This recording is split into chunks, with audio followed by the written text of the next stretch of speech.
미스터 한? 그는 미국인들이 봐도 영웅 그 자체예요. 지금 미국에서 안중근이 국민 영웅이 되었다고 합니다. 왜 미국에서 관심을 가지는지, 도대체 어떤 일이 있던 건지 지금 만나보시죠. 저는 마이클 코엔입니다. CNN과 넷플릭스에서 20년 넘게 역사 다큐멘터리를 제작해왔죠.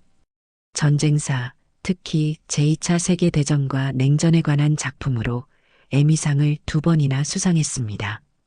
뉴욕 맨해튼 사무실에서 새 프로젝트를 구상하던 그날, 제 인생이 바뀌게 될 줄은 몰랐어요. 마이클, 아시아 시리즈는 어떻게 됐나? 제작사 대표 존슨이 문을 열고 들어오며 물었습니다. 이토 히로부미에 관한 기획안을 작성 중입니다. 일본 근대화의 아버지라 불리는 인물이죠. 메이지 유신을 이끌고 일본을 세계적 강대국으로 만든 사람이니까요. 존슨은 고개를 끄덕였어요. 좋아. 그런데 균형 잡힌 시각을 유지해. 이토가 영웅인지 제국주의 침략자인지는 시청자가 판단하게 해. 자료 조사를 시작했습니다. 이토의 생애, 업적, 그리고 당시 일본의 변화에 대한 책과 논문을 읽었죠. 그러다 1909년 하얼빈역에서 일어난 암살 사건에 관한 기록을 발견했습니다. 안중근? 처음 보는 이름 앞에서 의아했어요. 이토를 저격한 한국인 독립운동가였습니다. 미국 역사책에서는 거의 다루지 않는 인물이었죠. 더 많은 정보를 찾으려 했지만 영어 자료에는 단지 테러리스트나 암살자로만 짧게 언급되어 있었어요. 왜 한 사람이 자신의 생명을 걸고 이토를 암살했을까? 궁금증이 커졌습니다. 일본 자료를 찾아보니 안중근은 극단적 민족주의자로 묘사되어 있었어요. 하지만 뭔가 부족했습니다. 이야기의 절반만 듣는 느낌이었죠. 일본에서 직접 취재해야겠다. 도쿄 대학의 역사학자들과 접촉하기 시작했습니다. 그중 유키 사카모토 교수가 빠르게 응답했어요. 이토 히로부미 연구의 권위자였죠. 비행기 안에서 윈도우 밖으로 태평양을 바라보며 생각했습니다. 동양의 역사는 서양인인 제게 여전히 미지의 영역이었어요. 교과서에서 배운 내용만으로는 이해하기 어려운 복잡한 현실이 있을 거라 짐작했습니다. 도쿄공항에 도착했을 때 이미 마음속으로 의문이 솟아오르고 있었죠. 이토 히로부미는 정말 영웅이었을까? 안중근은 단순한 테러리스트였을까? 그리고 왜 100년이 넘는 시간이 흘렀는데도 이 사건에 대한 해석이 그토록 첨예하게 갈리는 걸까요? 호텔에 체크인하며 창밖으로 보이는 도쿄의 화려한 불빛을 바라봤습니다. 내일부터 시작될 취재가 어떤 진실로 저를 이끌지 그때는 전혀 알지 못했어요. 도쿄 대학 캠퍼스는 고즈넉했습니다. 벚꽃 나무 아래에서 유키 사카모토 교수를 만났어요. 30대 중반의 세련된 학자였죠. 유키는 영어를 완벽하게 구사했습니다. 코엔 씨, 이토 히로부미에 관한 다큐멘터리를 제작하신다고요? 흥미로운 프로젝트네요. 첫 질문부터 던졌습니다. 안중근에 대해 어떻게 생각하세요? 유키의 표정이 미묘하게 변했어요. 일본에서는 안중근을 테러리스트라고 부르지만 한국에서는 영웅이죠. 역사는 관점에 따라 달라집니다. 유키와 함께 도쿄 국립박물관을 방문했습니다. 이토 히로부미 전시관이 있었어요. 화려한 사진과 기록물들이 그를 위대한 지도자로 묘사하고 있었습니다.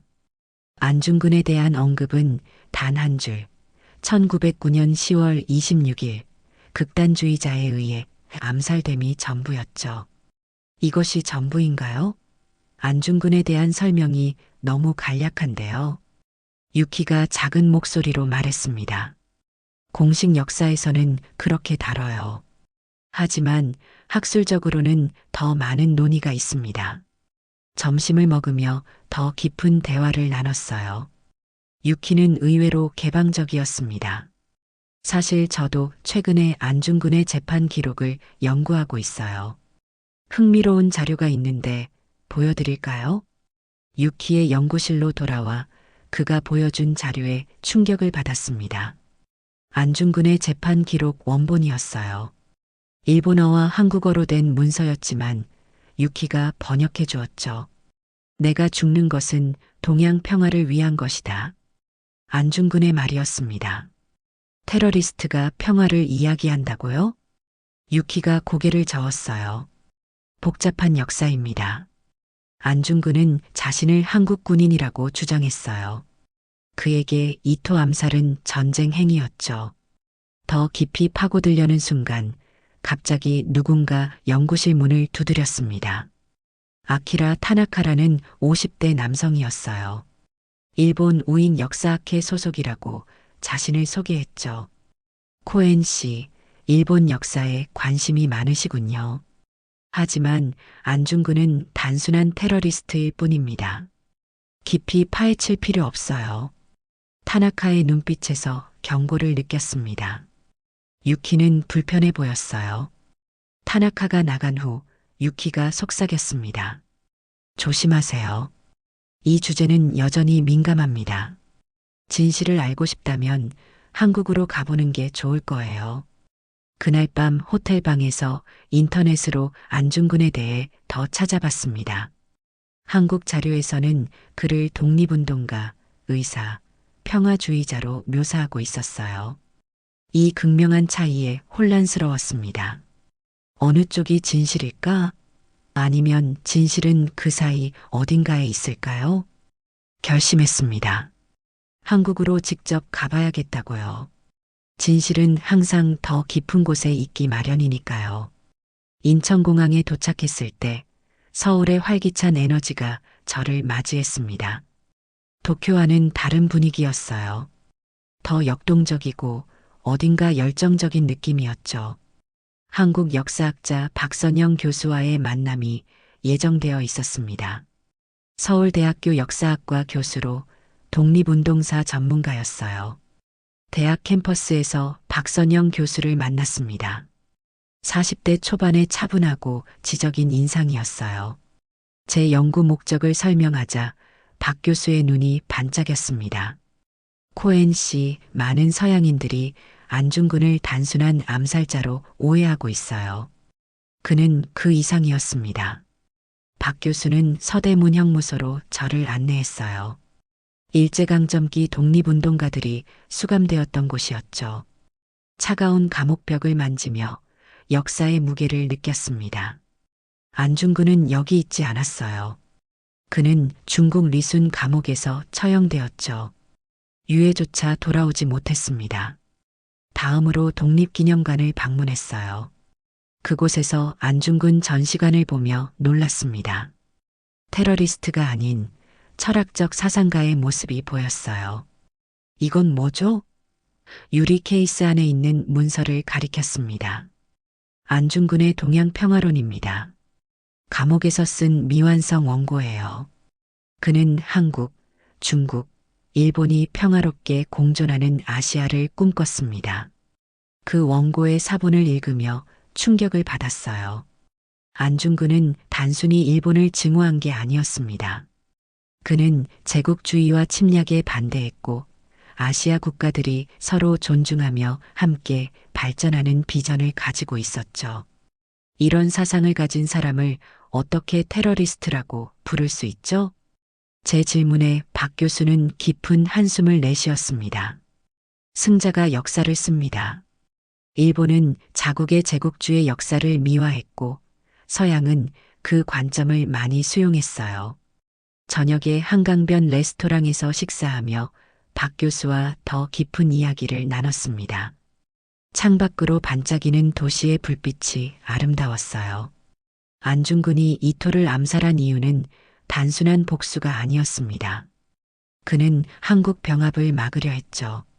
이토가 하얼빈에 간 것은 러시아와 만주 침략을 논의하기 위해서였어요. 역사적 맥락을 들으며 혼란스러웠습니다. 제가 알고 있던 역사는 일부만 기록된 것이었을까요? 빙산의 일각만 보고 있었던 걸까요? 호텔로 돌아와 노트북을 펼쳤습니다. 다큐멘터리의 방향을 재고해야 했어요. 이토 히로부미가 아니라 안중근의 이야기를 세상에 알려야 한다는 사명감이 생겼습니다. 하지만 그 전에 더 많은 증거가 필요했어요. 더 깊이 파고들어야 했죠. 창밖으로 서울의 밤하늘을 바라보며 생각했습니다. 역사는 때로 우리가 믿고 싶은 것이 아니라 직면해야 할 진실을 담고 있다고요. 다음 날 아침 명동 성당을 방문했습니다. 박 교수가 중요한 것을 보여주고 싶다고 했어요. 고풍스러운 성당 안으로 들어서자 경건한 분위기가 감돌았습니다. 안중근은 이곳에서 세례를 받았어요. 세례명은 토마스, 한국말로 도마였죠. 놀랐습니다. 테러리스트라고만 알고 있던 인물이 독실한 가톨릭 신자였다니요. 그의 종교적 신념이 행동에 어떤 영향을 미쳤을까 궁금했어요. 안중근은 종교적 성찰 끝에 행동했습니다. 그에게 이토 히로부미 암살은 살인이 아닌 의로운 행동이었어요. 자신을 한국의 군인으로 여겼기 때문이죠. 성당을 나와 안중근 기념관으로 향했습니다. 그곳에서 충격적인 사진 한 장을 보게 됐어요. 안중근의 손가락이었죠. 왼손 네 번째 손가락에 첫마디가 잘려 있었습니다. 이건 무엇인가요? 호기심에 물었습니다. 단지동맹이라고 합니다.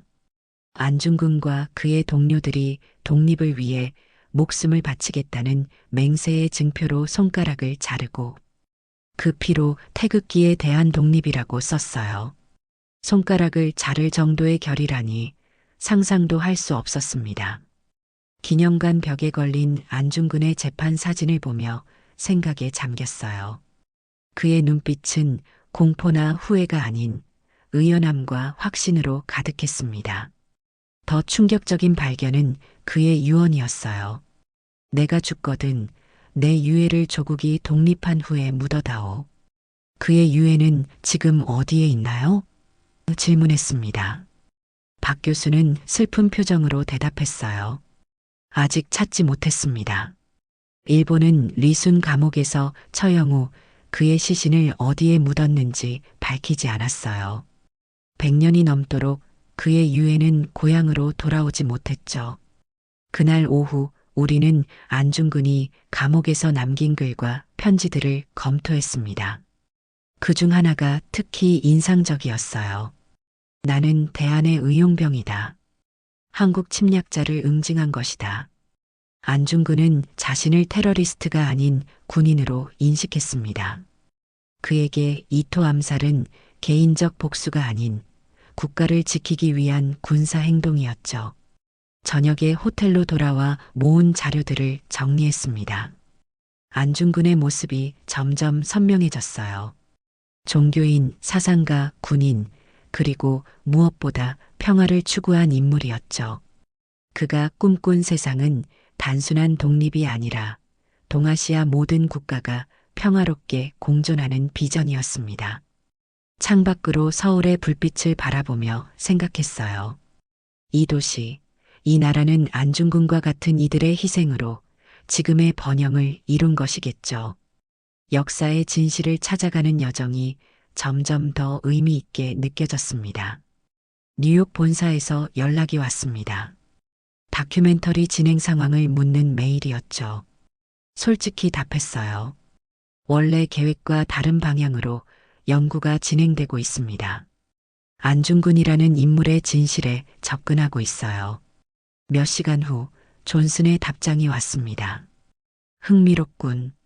하지만 균형 잡힌 시각을 잃지 마. 일본 측 의견도 들어봐. 유키 사카모토에게 연락했어요. 놀랍게도 유키가 서울로 올 수 있다고 했습니다.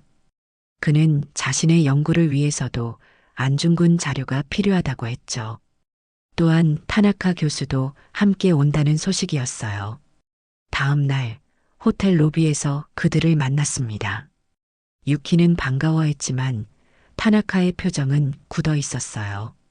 코엔 씨, 안중근에 대한 과도한 관심은 위험합니다. 그는 역사적으로 중요한 인물이 아니에요. 박 교수도 합류했습니다. 네 사람이 함께 커피숍에 앉자 긴장감이 감돌았어요. 타나카가 먼저 입을 열었습니다. 이토 히로부미는 일본 근대화의 아버지입니다. 그가 없었다면 일본은 서구 제국주의의 희생양이 되었을 거예요. 그는 아시아를 위해 일했습니다. 박 교수가 차분하지만 단호하게 반박했어요. 이토는 조선을 식민지로 만들었습니다. 그는 동양 평화를 파괴한 인물이에요. 안중근은 이를 막으려 했죠. 논쟁이 격해졌습니다. 타나카는 안중근을 테러리스트로, 박 교수는 그를 독립운동가로 주장했죠. 유키는 두 사람 사이에서 불편한 표정이었어요. 저는 역사학자로서 사실만을 말하겠습니다.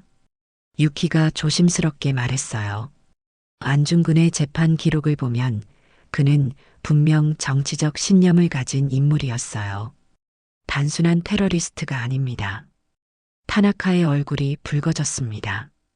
유키, 당신까지 그런 시각을 가지다니 실망스럽군요. 저는 증거를 보여주기로 했어요. 안중근의 마지막 법정 기록, 그가 감옥에서 쓴 글, 그리고 동양평화론의 초안을 테이블에 펼쳤습니다. 이 자료들을 보면 안중근의 의도가 명확합니다. 그는 단순한 복수가 아니라 미래를 위한 행동을 했어요. 타나카는 자료들을 보지도 않고 일어섰습니다. 이건 역사 왜곡입니다. 일본 정부에 이 문제를 보고하겠어요. 그가 떠난 후 유키는 깊은 한숨을 내쉬었습니다. 죄송합니다. 일본에서는 이런 주제가 여전히 민감해요. 호텔로 돌아오는 길에 생각했습니다. 이건 단순한 역사적 논쟁이 아니었어요. 정의의 문제였습니다. 어느 쪽이 옳은가? 아니, 더 중요한 질문은 이것이었죠. 왜 역사의 진실이 이토록 다르게 해석되는가? 그날 밤 결심했습니다. 모든 증거를 모아 안중근의 진정한 모습을 세계에 알리는 다큐멘터리를 만들겠다고요. 이것이 제가 역사가로서 할 수 있는 최소한의 정의였습니다. 다음 날 서울 외곽의 조용한 마을을 방문했습니다. 독립운동가 후손 김도훈 선생과의 만남이 있었어요. 80년 넘은 한옥에서 그를 만났습니다. 60대 중반의 김 선생은 눈빛이 맑고 강인했어요. 어서 오세요, 코엔 씨. 먼 미국에서 안중근 의사의 관심을 가져주셔서 감사합니다. 김 선생은 찻잔을 내밀며 이야기를 시작했어요. 그의 할아버지는 안중근과 함께 활동했던 독립운동가였습니다. 일제강점기에 투옥되었다가 고문으로 돌아가셨죠. 우리는 아직도 조국을 위해 싸운 사람들의 유해조차 찾지 못했습니다. 제 할아버지도 안중근 의사도 고향 흙에 묻히지 못했어요. 김 선생의 눈가에 맺힌 눈물을 보며 가슴이 아팠습니다. 100년이 넘는 세월이 흘렀지만 그 상처는 여전히 생생했어요.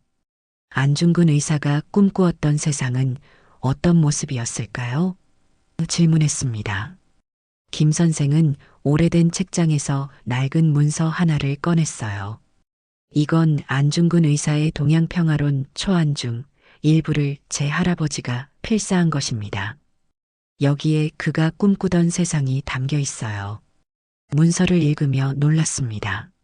안중근은 한국, 중국, 일본이 평등하게 연합하여 평화기구를 설립하고 공동화폐를 사용하며 군비를 축소하자고 제안했어요. 마치 오늘날의 유럽연합과 같은 비전이었죠.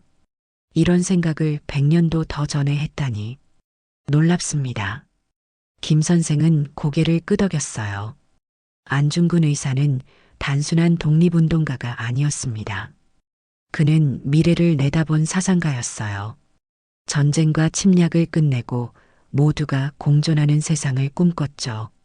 그날 오후 김 선생의 안내로 인근 산책로를 걸었습니다.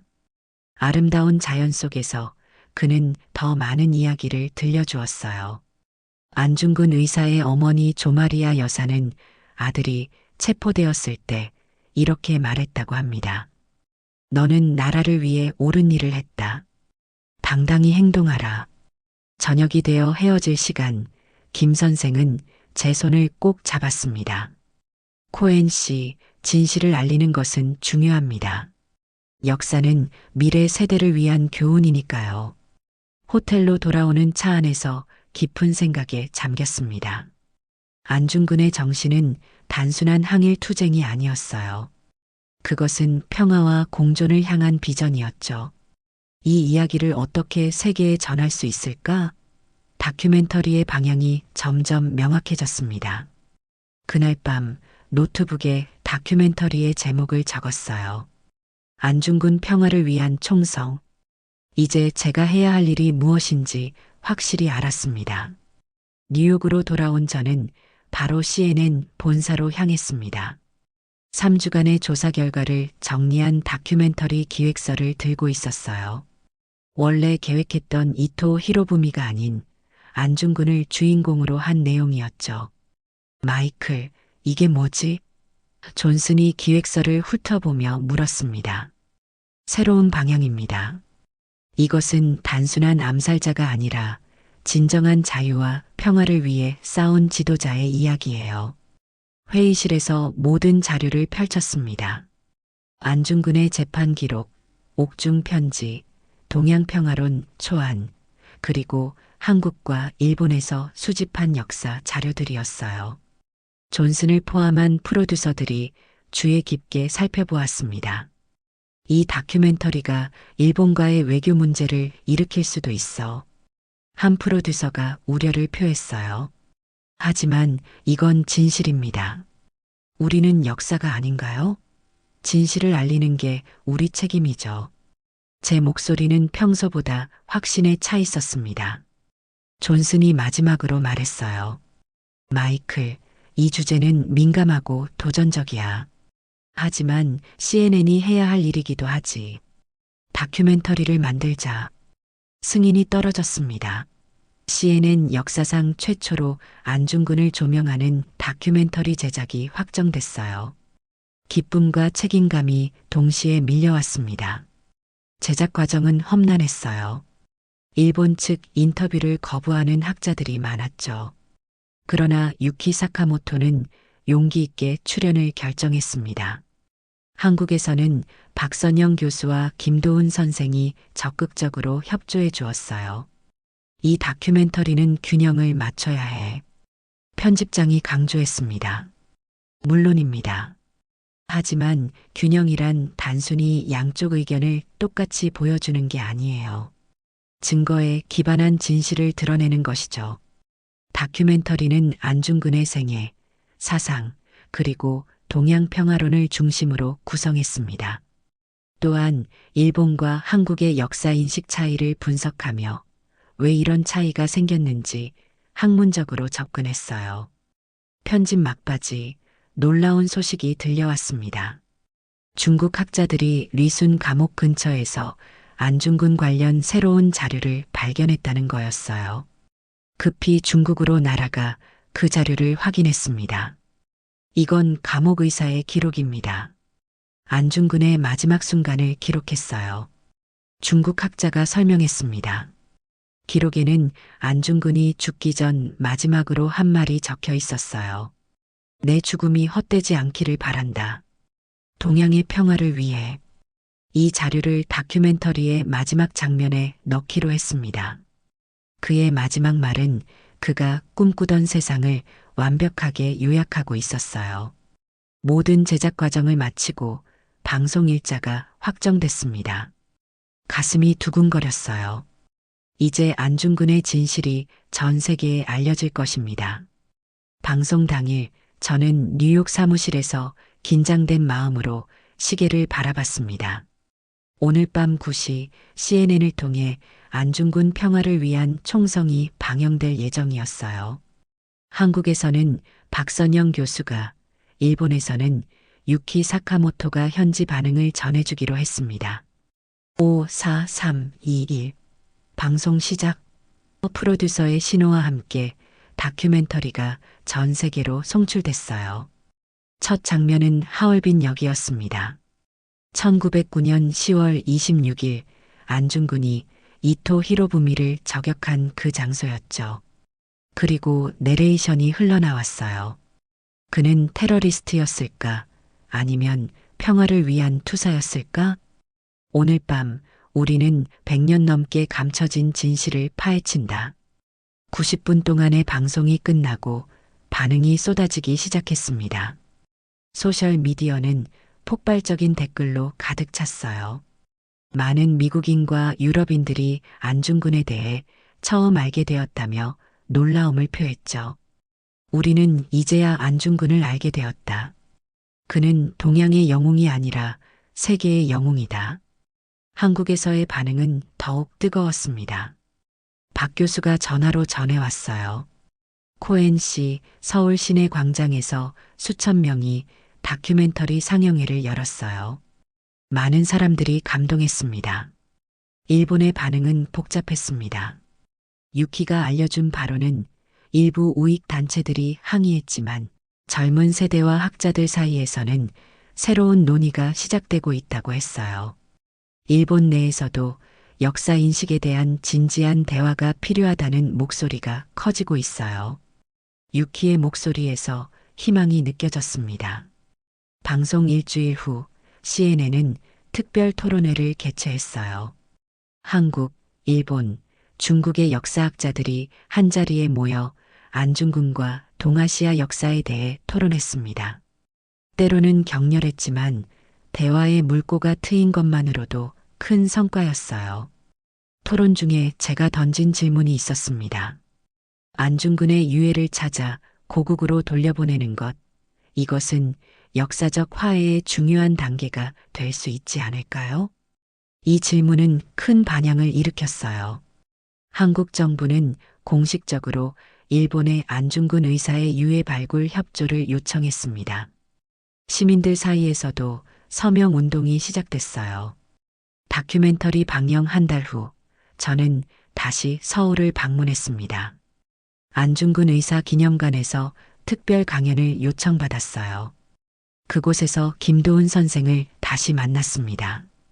코엔 씨, 당신은 안중근 의사의 정신을 세계에 알렸습니다. 이제 그는 한국만의 영웅이 아니라 세계가 기억해야 할 지도자로 인정받고 있어요. 강연장에는 수백 명의 사람들이 모였습니다. 젊은이들의 얼굴에서 열정과 자부심을 볼 수 있었어요. 그들에게 말했습니다. 안중근 의사가 꿈꾸었던 세상은 아직 완성되지 않았습니다. 동아시아의 진정한 평화와 협력은 여전히 과제로 남아 있어요. 하지만 그의 비전을 기억하고 계승하는 여러분이 있는 한 그 꿈은 살아있을 것입니다. 강연 후 창밖으로 서울의 밤하늘을 바라봤습니다. 별들이 빛나고 있었어요. 어쩌면 그 중 하나가 안중근의 영혼일지도 모른다는 생각이 들었습니다. 그의 마지막 소원, 조국의 품으로 돌아가고 싶다는 그 바람이 언젠가 이루어지기를 진심으로 바랐어요. 역사는 승자만의 것이 아닙니다. 진실을 찾고 알리는 사람들이 있는 한 잊혀진 영웅들의 목소리도 다시 살아날 수 있어요. 안중근 의사의 이야기를 통해 저는 그 사실을 깨달았습니다. 그리고 이제 그의 정신은 세계를 향해 퍼져나가고 있었습니다. 감동적인 이야기였나요? 독립운동가 선생님들이 피땀 흘려 지켜낸 우리나라 대한민국이 전 세계 이름 앞에 선진국으로서 나아가려면 앞으로 어떤 방향으로 나아가고 성장해야 할까요? 여러분의 생각을 댓글로 남겨주세요. 구독과 좋아요 눌러주시고 알람 설정해 주시면 매일 즐겁고 감동적인 이야기로 보답하겠습니다. 감사합니다.